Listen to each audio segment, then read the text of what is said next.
হযরতে উমর ফারুক রাদিয়াল্লাহু তাআলা আনহু খলিফাতুল মুসলিমিন। হযরতে উমরের নাম আমরা সবাই শুনেছি এখানে যারা আছি। খলিফাতুল মুসলিমিন হযরতে উমর সঙ্গে দুইজন সাহাবী নিয়া নবীজির খোঁজ খবর নেওয়ার জন্য বর্তমান যে মাকবারা আছে, বর্তমান যে রওজা শরীফ আছে সেখানে গিয়ে হাজির হয়ে গেল।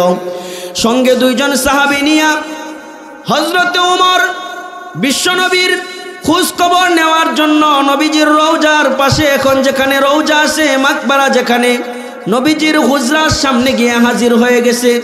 নবীজির হুজরার ভিতরে হযরতে উমর নবীজির খোঁজ খবর নেওয়ার জন্য গিয়া দেখে নবীজি শুয়ে আছে, বিশ্রাম করতেছে। তবে নবীজির মাথার নিচে কোনো বালিশ নাই। নবীজি তার ডান হাতটাকে বালিশ বানায় শুয়ে রয়েছে এবং নবীজির শরীরের নিচে কোনো জাজিম আর তুষক নাই। নবীজির শরীরের নিচে চাটাই আর মাদুর বিছানো আছে। এভাবে নবীজি শুয়ে রয়েছে। এই দৃশ্যটা দেখে খলিফাতুল মুসলিমিন হযরতে উমর নবীজিকে ডাক দিয়া বলে, ওগো রাহমাতুল লিল আলামিন, মদিনার নবী সরকারে দু জাহানের বাদশা নবী, আপনি আপনার ডান হাতটাকে বালিশ বানায়া শুয়ে রয়েছেন এবং আপনার শরীরের নিচে চাটাই আর মাদুর থাকার কারণে আপনার পিঠে চাটাই আর মাদুরের দাগগুলো লেগে আছে। এটা তো আমি বরদাস্ত করতে পারতেছি না। খলিফাতুল মুসলিমিন হযরত উমর নবীজির এই দৃশ্য দেখার পরে সাথে সাথে ছোট বাচ্চার মতো হাও মাও করে কান্না করে দিল। গাল বেয়ে বেয়ে চোখের পানিগুলা পড়তেছে। নবীজি ডাক দিয়া জিজ্ঞাসা করে, ও উমর, কেন তুমি ছোট বাচ্চাদের মতো হাও মাও করে কান্না করতেছো? আগে তার কারণটা আমাকে বলো। খলিফাতুল মুসলিমিন হযরতে উমর ডাক দিয়া বলে, ওগো রাহমাতুল লিল আলামিন, দু জাহানের বাদশা নবী, মদিনার মক্কার কাফের মুশরিকেরা কতটা আরাম-আয়েশের সাথে তারা দিন যাপন করতেছে, আরাম-আয়েশে ভোগ বিলাসের সাথে জীবন কাটাইতেছে। অথচ আপনি রাহমাতুল লিল আলামিন, আপনাকে না বানাইলে পৃথিবীতে আর কাউকে বানানো হতো না। আপনাকে সৃষ্টি না করা হলে পৃথিবীর আসমান জমিন গাছপালা তরলতা কোনো কিছুই সৃষ্টি করা হতো না। অথচ আপনি দু জাহানের বাদশা নবী, আপনি আপনার ডান হাতটাকে বালিশ বানায়া আর মাদুরার চাটাইয়ের উপর শুয়ে আছেন। এটা আমি বরদাস্ত করতে পারতেছি না, এজন্য আমি হাও মাও করে কান্না করে দিচ্ছি। নবী আমার ডাক দিয়া খলিফাতুল মুসলিমিন হযরতে উমরকে ডাক দিয়া বলে, ও উমর, শোনো, আমি তো দুনিয়াতে আরাম-আয়েশে ভোগ বিলাসে জীবন যাপন করার জন্য দুনিয়াতে আল্লাহ আমাকে পাঠায় নাই। আমি তো দুনিয়াতে এজন্য আসি নাই। আমি দুনিয়াতে এসেছি একমাত্র জাহান্নামী আমার উম্মতগুলোকে জাহান্নাম থেকে বাঁচায়া জান্নাতের পথে উঠায়া দেওয়ার জন্য আমি নবী দুনিয়াতে আগমন করেছি। আর আমি নবী যদি চাইতাম উহুদ পাহাড়টা আল্লাহ আমার জন্য স্বর্ণ দিয়া রূপান্তরিত করে দিত, কিন্তু আমি তো উহুদ পাহাড়টা স্বর্ণ হয়ে যাক আমি এটা চাই নাই। আমি চেয়েছি রব্বুল আলামিনের কাছে আমার প্রত্যেকটা উম্মত, আল্লাহ তাআলার প্রত্যেকটা বান্দা যেন জাহান্নাম থেকে বেঁচে কিভাবে জান্নাতের পথে যাইতে পারে, এই পথটা দেখাবার জন্য, চিনাবার জন্য আমি নবী দুনিয়াতে আগমন করেছি। নবী তো দুনিয়াতে সুখ শান্তি আরাম-আয়েশে দিন কাটানোর জন্য আগমন করে নাই। হযরত উমর নবীজির এই দৃশ্যটা যে সহ্য করতে পারে নাই। হযরত উমর নবীজিকে ডাক দিয়া বলে, ওগো রাহমাতুল লিল আলামিন, আপনার এই দৃশ্যটা আমার দিলটাকে কাঁদিয়ে দিয়েছে, আমার দিলটাকে ব্যথিত করেছে। আপনার এই দৃশ্যটা আমি আর মানতে পারি নাই, এজন্য আমি ছোট বাচ্চাদের মতো হাও মাও করে কান্না করে দিয়েছি। দেখেন সাহাবায়ে কেরামের ভিতরে কি পরিমাণ নবীজির আশক আর মহব্বত ছিল। এজন্যই তো আল্লাহর নবী বলেন, লা ইউমিনু আহাদুকুম হাত্তা আকুনা আহাব্বা ইলাইহি মিন ওয়ালিদিহি ওয়া ওয়ালাদিহি ওয়ান নাসি আজমাইন। পৃথিবীর কোনো বান্দা নবীর উম্মত ততক্ষণ পর্যন্ত পরিপূর্ণ মুমিন হতে পারবে না যতক্ষণ পর্যন্ত তার কাছে তার পিতামাতা, আত্মীয় স্বজন, ধন সম্পদ এগুলার চেয়ে, সন্তান সন্ততি এগুলার চেয়ে তার নবীর মুহাব্বত, অনুসরণ, অনুকরণ আর ভালোবাসা বেশি না হবে ততক্ষণ পর্যন্ত সে পরিপূর্ণ মুমিন হতে পারবে না।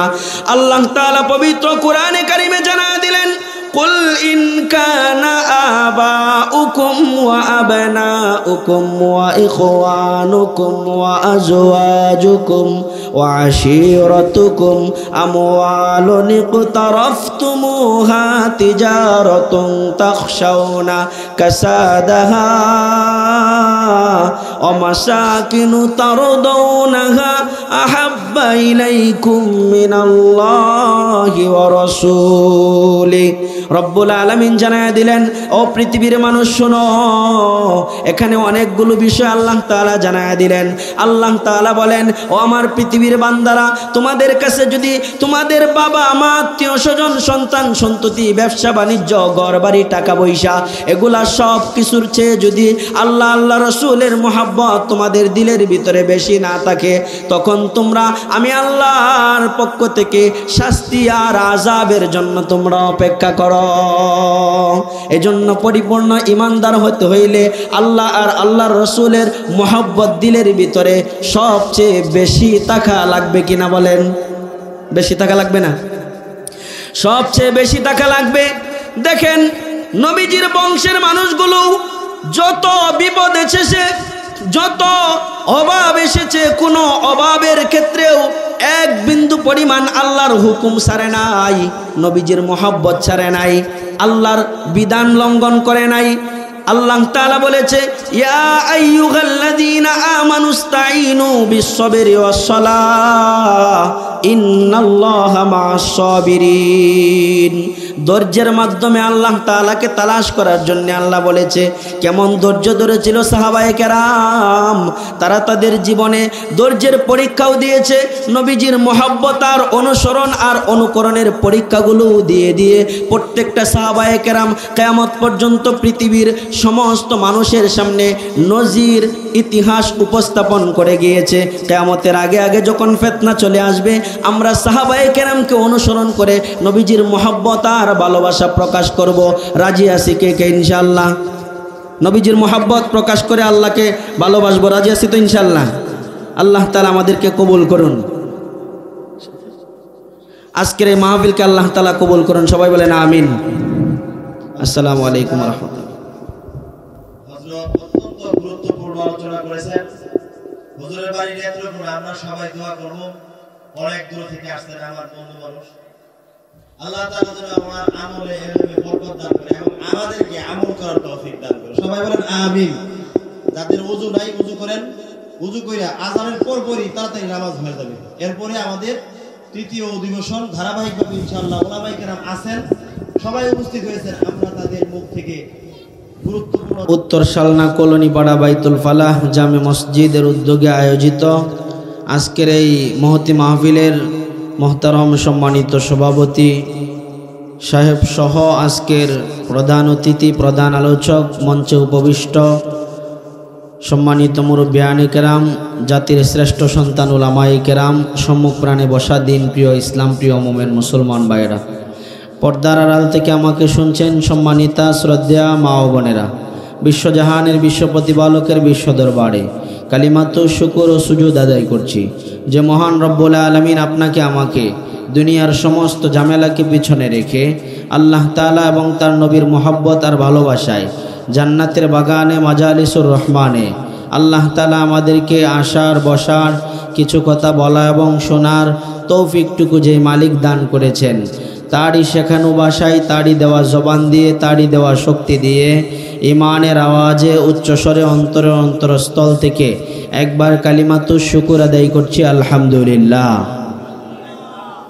আজকের এই মাহফিল হওয়াতে আপনারা খুশি না বেজার? খুশি? খুশির আওয়াজ আসতে হয় না জোরে হয়? হ্যাঁ, জোরে হয় না? আচ্ছা, আমরা প্রশংসা করলাম কার? আল্লাহর। প্রশংসা করার কারণে আমাদের আমলনামায় নেকি হয়েছে না গুনাহ হয়েছে? আল্লাহ খুশি হয়েছেন নাকি শয়তান খুশি হয়েছে? আল্লাহ খুশি হয়েছে। নেকি কম হয়েছে না বেশি হয়েছে? বেশি হয়েছে। কেমন বেশি হয়েছে শোনেন। ভারতীয় উপমহাদেশের প্রাচীনতম ইসলামী বিদ্যাপীঠ দারুল উলুম দেওবন্দ মাদ্রাসার সাবেক মুহতামিম কারি তৈয়ব সাহেব রহমতুল্লাহি আলাই, তিনি তার একখানা কিতাব আছে খুতবা সংকলিত। সেই কিতাবের নাম হলো খুতবাতে হাকিমুল ইসলাম। এই কিতাবের ভিতরে এই হাদিসটা তিনি উল্লেখ করেছেন। একই হাদিস মাওলানা কেরামত আলী জৈনপুরী রহমতুল্লাহি আলাইয়ের সুযোগ্য ছেলে হাফেজ আব্দুল আউয়াল রহমতুল্লাহি আলাই, তিনি তার ফাজায়েলে বিসমিল্লাহ নামক কিতাবে একই হাদিসখানা উল্লেখ করেছেন। আবার একই হাদিসখানা হজরত মাওলানা জাকারিয়া সাহরানপুরি রহমতুল্লাহি আলাই, তিনি তার ফাজায়েলে জিকির নামক কিতাবে উল্লেখ করেছেন। আল্লাহ তাআলার কোনো বান্দা এবং বান্দি যদি দ্বীনি মজলিসে জান্নাতের বাগানে বসার পরে আল্লাহ তাআলাকে সন্তুষ্ট করার লক্ষ্যে একবার অন্তরস্থল থেকে শুকরিয়া আদায় করে আল্লাহ তাআলার প্রশংসা করে, আল্লাহ তাআলা জানায় দেন ওই সমস্ত বান্দা এবং বান্দির জন্য আল্লাহ তাআলা জান্নাতের 8টা দরজাই খোলার ব্যবস্থা করে দেন। তাহলে নেকি কম হয়েছে না বেশি হয়েছে? বহুত বেশি হয়েছে। যেই প্রশংসা করার কারণে আল্লাহ আপনার জন্য আমার জন্য জান্নাতের 8 দরজা খোলা রেখেছেন, ঠিক না? এজন্য এই মজলিস অত্যন্ত দামি। অল্প সময় আল্লাহ আল্লাহদের সোহবতে কোরআন হাদিসের আলোচনায় বসলে পড়ে 60 বছর অতিরিক্ত নফল ইবাদত করলে যেই পরিমাণ আমলনামায় নেকি জমা হইতো, তার চেয়ে বেশি নেকি আল্লাহ তাআলা আমলনামায় দিয়ে দেন। পড়েন সুবহানাল্লাহ। এজন্যই কবি বলেন, সোহবতে সালেহ তোরা সালেহ কুনাদ, সোহবতে তালেহ তোরা তালেহ কুনাদ, এক জমানা সোহবতে বা আউলিয়া, বেহতর 100 সাল তাআত বেরিয়া। কবি ডাক দিয়া বলে, ও পৃথিবীর মানুষ, আল্লাহ তাআলার সন্তুষ্টি হাসিল করার জন্যে, রবের সন্তুষ্টি হাসিল করার জন্যে যদি তোমরা আল্লাহর রাসূলের মহব্বতে মাজালিসুর রহমানে জান্নাতের বাগানে ওলামায়ে কেরামের সোহবতে এসে সময়টুকু ব্যয় করে দাও, নিজের জিন্দেগি পরিবর্তন করার জন্যে কোরআন হাদিসের মজমায় বসে যাও, আল্লাহ তাআলা, এই কবি বলতেছে যে আল্লাহ তাআলা আপনার আমার আমল নামায় 60 বছর নফল ইবাদত করলে যেই পরিমাণ নেকি হইতো, তার চেয়ে উত্তম বদলা আল্লাহ তাআলা আপনার আমার আমল নামায় দান করবেন। এজন্য সময় যে সুসংক্ষিপ্ত, আয়াতে কারিমা তেলাওয়াত করেছি। রাসূলুল্লাহ সাল্লাল্লাহু আলাইহি ওয়াসাল্লাম এর মোহাব্বত প্রকাশ করলে, অনুসরণ আর অনুকরণ করলে আমার আপনার কি পরিমাণ ফায়দা হবে, কি পরিমাণ লাভ হবে। যে আয়াতে কারিমা তেলাওয়াত করেছি, আল্লাহ তাআলা বলেন, কুল ইন কুনতুম তুহিব্বুনাল্লাহ ফাত্তাবিউনি ইউহিব্বুকুমুল্লাহ। আল্লাহ তাআলা বলেন, হে নবী, আপনি আপনার উম্মতদেরকে জানায় দেন, তারা যদি আমি আল্লাহ তাআলাকে সন্তুষ্ট করতে চায়, তারা যদি আমি আল্লাহ তাআলাকে ভালোবাসতে চায়, আমি আল্লাহ তাআলার রেজামন্দি হাসিল করতে চাই, আমি আল্লাহ তাআলার সন্তুষ্টি আর আমি আল্লাহ তাআলার ভালোবাসা যদি তারা অর্জন করতে চায়, তাহলে তারা যেন আপনি নবীকে অনুসরণ করে, আপনি নবীর এতাআত করে, আপনি নবীকে তারা যেন অনুকরণ করে, আপনার দেখানো পথ অনুযায়ী যেন তারা চলে। যদি চলে তাহলে আমি আল্লাহ ঘোষণা দিয়ে দিলাম, ইউহিব্বুকুমুল্লাহ, আমি আল্লাহ আপনার ওই সমস্ত উম্মত এবং আমার ওই সমস্ত বান্দাদেরকে আমি আল্লাহ নিজেই তাদেরকে ভালোবাসবো। নবীর অনুসরণ করলে, অনুকরণ করলে আমাদেরকে ভালোবাসবেন কে? আল্লাহ। দেখেন, প্রত্যেকটা মানুষ চায় সে নিজে আল্লাহকে ভালোবাসবে, আল্লাহর সন্তুষ্টি হাসিল করতে চায় সবাই, ঠিক না? কিন্তু আল্লাহ তাআলা বলে, বান্দা যদি আমার হাবিবের অনুকরণ অনুসরণ এতাআত তোমরা করো, তাহলে আমি আল্লাহ তাআলা তোমাদেরকে স্বয়ং ভালোবাসবো।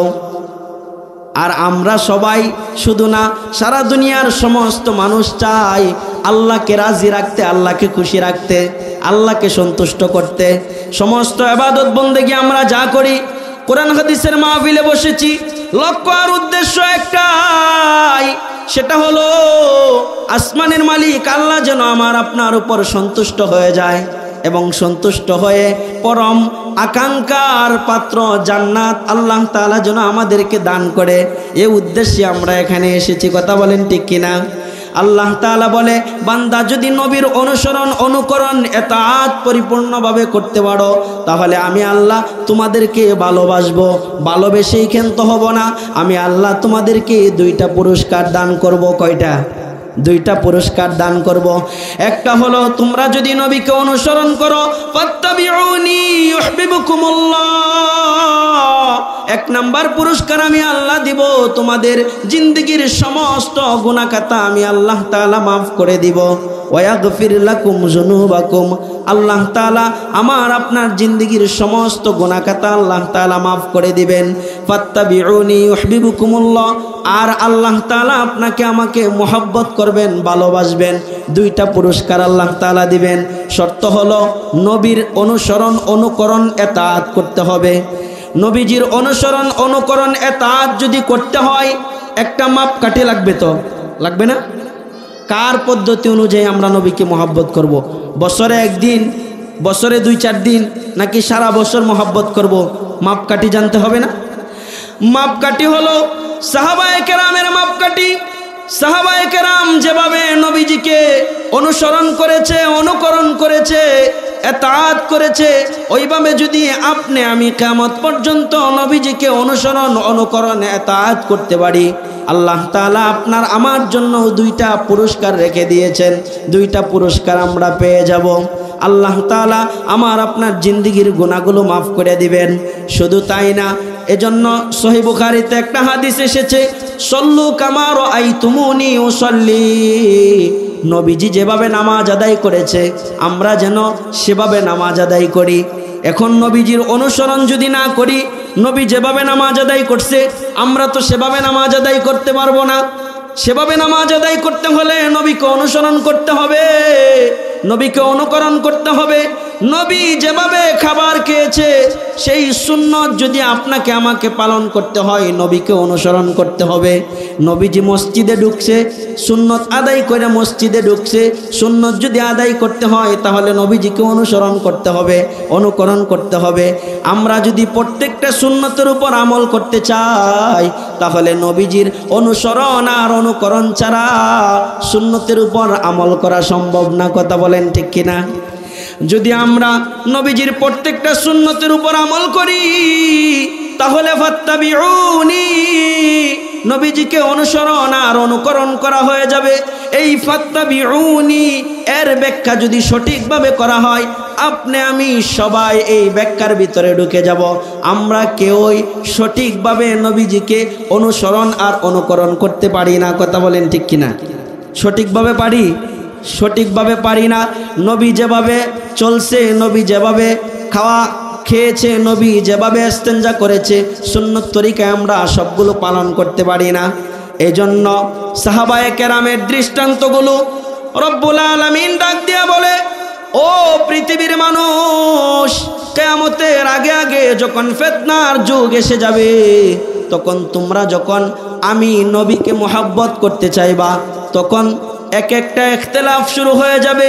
কে কিভাবে মোহাব্বত করবে? কেউ বলবে সারা বছর মোহাব্বত করার, অনুসরণ করার, অনুকরণ করার দরকার নাই, বছরে 2-4 দিন অনুকরণ করলেই চলবে। কেউ বলবে নামাজের ভিতরে নবীজির সুন্নত তরিকায় নামাজ পড়ার দরকার নাই, তোমার মন মতো করে নামাজ আদায় করে নাও। এজন্য আল্লাহ তাআলা জানায়া দিলেন নবীজির মাধ্যমে, হে নবী আপনি আপনার উম্মতদেরকে জানায়া দেন সাহাবায়ে কেরামের দৃষ্টান্তগুলো, সাহাবায়ে কেরাম আপনাকে যেভাবে মোহাব্বত করেছে ওই দৃষ্টান্তগুলো আমি আল্লাহ তাআলা কিয়ামত পর্যন্ত আমার প্রত্যেকটা বান্দার সামনে চোখে আঙ্গুল দিয়ে দেখায়া দিলাম। ঠিক কিনা? এজন্য নবীজিকে পরিপূর্ণ অনুসরণ অনুকরণ করলে আল্লাহ তাআলা 2টা পুরস্কার দিবেন। তবে অনুসরণ অনুকরণ করতে হলে সাহাবায়ে কেরামের মাপকাঠি মানতে হবে। ঠিক কিনা? সাহাবায়ে কেরাম নবীজিকে কিভাবে অনুসরণ করেছেন, আসেন সহিহ মুসলিম থেকে একটা হাদিস শোনাই আপনাদেরকে। মুসলিম শরীফের ভিতরে হাদিস এসেছে, হযরত উমর ফারুক রাদিয়াল্লাহু তাআলা আনহু খলিফাতুল মুসলিমিন, হযরত উমরের নাম আমরা সবাই শুনেছি এখানে যারা আছি। খলিফাতুল মুসলিমিন হযরত উমর সঙ্গে 2 জন সাহাবী নিয়া নবীজির খোঁজ খবর নেওয়ার জন্য বর্তমান যে মাকবারা আছে, বর্তমান যে রওজা শরীফ আছে সেখানে গিয়ে হাজির হয়ে গেল। সঙ্গে 2 জন সাহাবী নিয়া হযরত উমর বিশ্বনবীর খোঁজ খবর নেওয়ার জন্য নবীজির রওজার পাশে, এখন যেখানে রওজা আছে মাকবারা, যেখানে নবীজির হুজরার সামনে গিয়ে হাজির হয়ে গেছে। নবীজির হুজরার ভিতরে হযরত উমর নবীজির খোঁজ খবর নেওয়ার জন্য গিয়া দেখে নবীজি শুয়ে আছে, বিশ্রাম করতেছে। তবে নবীজির মাথার নিচে কোনো বালিশ নাই। নবীজি তার ডান হাতটাকে বালিশ বানায় শুয়ে রয়েছে এবং নবীজির শরীরের নিচে কোনো জাজিম আর তোশক নাই। নবীজির শরীরের নিচে চাটাই আর মাদুর বিছানো আছে, এভাবে নবীজি শুয়ে রয়েছে। এই দৃশ্যটা দেখে খলিফাতুল মুসলিমিন হযরত উমর নবীজিকে ডাক দিয়া বলে, ওগো রাহমাতুল লিল আলামিন, মদিনার নবী সরকারে দু জাহানের বাদশা নবী, আপনি আপনার ডান হাতটাকে বালিশ বানায় শুয়ে রয়েছেন এবং আপনার শরীরের নিচে চাটাই আর মাদুর থাকার কারণে আপনার পিঠে চাটাই আর মাদুরের দাগগুলো লেগে আছে। এটা তো আমি বরদাস্ত করতে পারতেছি না। খলিফাতুল মুসলিমিন হযরত উমর নবীজির এই দৃশ্য দেখার পরে সাথে সাথে ছোট বাচ্চার মতো হাও মাও করে কান্না করে দিল। গাল বেয়ে বেয়ে চোখের পানিগুলা পড়তেছে। নবীজি ডাক দিয়া জিজ্ঞাসা করে, ও উমর, কেন তুমি ছোট বাচ্চাদের মতো হাও মাও করে কান্না করতেছো? আগে তার কারণটা আমাকে বলো। খলিফাতুল মুসলিমিন হযরত উমর ডাক দিয়া বলে, ওগো রাহমাতুল লিল আলামিন, 2 জাহানের বাদশা নবী, মদিনার মক্কার কাফের মুশরিকেরা কতটা আরাম আয়েশের সাথে তারা দিন যাপন করতেছে, আরাম আয়েশে ভোগ বিলাসের সাথে জীবন কাটাইতেছে। অথচ আপনি রাহমাতুল লিল আলামিন, আপনাকে না বানাইলে পৃথিবীতে আর কাউকে বানানো হতো না। আপনাকে সৃষ্টি না করা হলে পৃথিবীর আসমান জমিন গাছপালা তরলতা কোনো কিছুই সৃষ্টি করা হতো না। অথচ আপনি 2 জাহানের বাদশা নবী, আপনি আপনার ডান হাতটাকে বালিশ বানায়া আর মাদুরার চাটাইয়ের উপর শুয়ে আছেন। এটা আমি বরদাস্ত করতে পারতেছি না, এজন্য আমি হাও মাও করে কান্না করে দিচ্ছি। নবী আমার ডাক দিয়া খলিফাতুল মুসলিমিন হযরত উমরকে ডাক দিয়া বলে, ও উমর শোনো, আমি তো দুনিয়াতে আরাম আয়েশে ভোগ বিলাসে জীবন যাপন করার জন্য দুনিয়াতে আল্লাহ আমাকে পাঠায় নাই। আমি তো দুনিয়াতে এজন্য আসি নাই। আমি দুনিয়াতে এসেছি একমাত্র জাহান্নামী আমি আমার উম্মতগুলোকে জাহান্নাম থেকে বাঁচায়া জান্নাতের পথে উঠায়া দেওয়ার জন্য আমি নবী দুনিয়াতে আগমন করেছি। আর আমি নবী যদি চাইতাম উহুদ পাহাড়টা আল্লাহ আমার জন্য স্বর্ণ দিয়া রূপান্তরিত করে দিত, কিন্তু আমি তো উহুদ পাহাড়টা স্বর্ণ হয়ে যাক আমি এটা চাই নাই। আমি চেয়েছি রব্বুল আলামিনের কাছে আমার প্রত্যেকটা উম্মত আল্লাহ তাআলার প্রত্যেকটা বান্দা যেন জাহান্নাম থেকে বেঁচে কিভাবে জান্নাতের পথে যাইতে পারে এই পথটা দেখাবার জন্য চিনাবার জন্য আমি নবী দুনিয়াতে আগমন করেছি। নবী তো দুনিয়াতে সুখ শান্তি আরাম আয়েশে দিন কাটানোর জন্য আগমন করে নাই। হযরত ওমর নবীজির এই দৃশ্যটা যে সহ্য করতে পারে নাই, হযরত ওমর নবীজিকে ডাক দিয়া বলে, ওগো রাহমাতুল লিল আলামিন, আপনার এই দৃশ্যটা আমার দিলটাকে কাঁদিয়ে দিয়েছে, আমার দিলটাকে ব্যথিত করেছে। আপনার এই দৃশ্যটা আমি আর মানতে পারি নাই, এজন্য আমি ছোট বাচ্চাদের মতো হাও মাও করে কান্না করে দিয়েছি। দেখেন সাহাবায়ে কেরামের ভিতরে কি পরিমাণ নবীজির আশক আর মহব্বত ছিল। এজন্যই তো আল্লাহর নবী বলেন, লা ইউমিনু আহাদুকুম হাত্তা আকুনা আহাব্বা ইলাইহি মিন ওয়ালিদিহি ওয়া ওয়ালাদিহি ওয়ান নাসি আজমাইন। পৃথিবীর কোন বান্দার নবীর উম্মত ততক্ষণ পর্যন্ত পরিপূর্ণ মুমিন হতে পারবে না যতক্ষণ পর্যন্ত তার কাছে তার পিতামাতা আত্মীয় স্বজন ধন সম্পদ এগুলার চেয়ে সন্তান সন্ততি এগুলার চেয়ে তার নবীর মহব্বত অনুসরণ অনুকরণ আর ভালোবাসা বেশি না হবে, ততক্ষণ পর্যন্ত সে পরিপূর্ণ মুমিন হতে পারবে না। আল্লাহ তাআলা পবিত্র কোরআনে কারিমে জানায় দিলেন, قل إن كان آباؤكم وأبناؤكم وإخوانكم وأزواجكم وعشيرتكم أموال اقترفتموها تجارة تخشون كسادها ومساكن ترضونها أحب إليكم من الله ورسوله।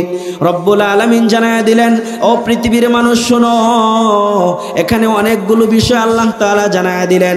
আল্লাহ তাআলা বলেন, ও আমার পৃথিবীর বান্দারা, তোমাদের কাছে যদি তোমাদের বাবা মা আত্মীয় স্বজন সন্তান সন্ততি ব্যবসা বাণিজ্য ঘরবাড়ি টাকা পয়সা এগুলা সব কিছুর চেয়ে যদি আল্লাহ আল্লাহ রসুলের মহব্বত তোমাদের দিলের ভিতরে বেশি না থাকে, তখন তোমরা আমি আল্লাহর পক্ষ থেকে শাস্তি আর আযাবের জন্য তোমরা অপেক্ষা করো। এজন্য পরিপূর্ণ ইমানদার হতে হইলে আল্লাহ আর আল্লাহর রসুলের মহব্বত দিলের ভিতরে সবচেয়ে বেশি থাকা লাগবে কিনা বলেন? বেশি থাকা লাগবে না? সবচেয়ে বেশি থাকা লাগবে। দেখেন নবীজির বংশের মানুষগুলো যত বিপদ এসেছে, যত অভাব এসেছে, কোনো অভাবের ক্ষেত্রেও এক বিন্দু পরিমাণ আল্লাহর হুকুম ছাড়ে নাই, নবীজির মহব্বত ছাড়ে নাই, আল্লাহর বিধান লঙ্ঘন করে নাই। আল্লাহ তাআলা বলেছে, ইয়া আইয়ুহাল্লাযীনা আমানুস্তাঈনু বিস-সাবরি ওয়াস-সালাহ ইন্নাল্লাহা মা'আস-সাবিরিন। ধৈর্যের মাধ্যমে আল্লাহ তাআলাকে তালাশ করার জন্য আল্লাহ বলেছে।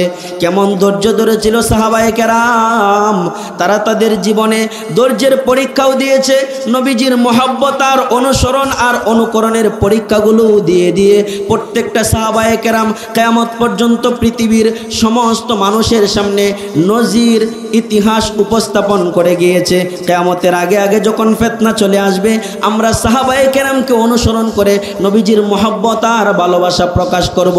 রাজি আছি কে কে ইনশাআল্লাহ? নবীজির মহব্বত প্রকাশ করে আল্লাহকে ভালোবাসবো, রাজি আছি তো ইনশাআল্লাহ? আল্লাহ তাআলা আমাদেরকে কবুল করুন। আজকের এই মাহফিলকে আল্লাহ তাআলা কবুল করুন, সবাই বলেন আমিন। আসসালামু আলাইকুম ওয়া রাহমাতুল্লাহ। হযরত অত্যন্ত গুরুত্বপূর্ণ আলোচনা করেছেন। হুজুরের বাড়ি নেত্রকোনা, আমরা সবাই দোয়া করব। অনেক দূর থেকে আসছেন আমার বন্ধু মানুষ, আল্লাহ তাআলা যেন আমার আমলে এলমে বরকত দান করে এবং আমাদেরকে আমল করার তৌফিক দান করে। সবাই বলেন আমিন। যাদের ওযু নাই ওযু করেন, ওযু কইরা আযানের পরপরই তাড়াতাড়ি নামাজ হয়ে যাবে। এরপরে আমাদের তৃতীয় অধিবেশন ধারাবাহিকভাবে ইনশাআল্লাহ ওলামায়ে কেরাম আছেন, সবাই উপস্থিত হয়েছেন। আমরা তাদের মুখ থেকে গুরুত্বপূর্ণ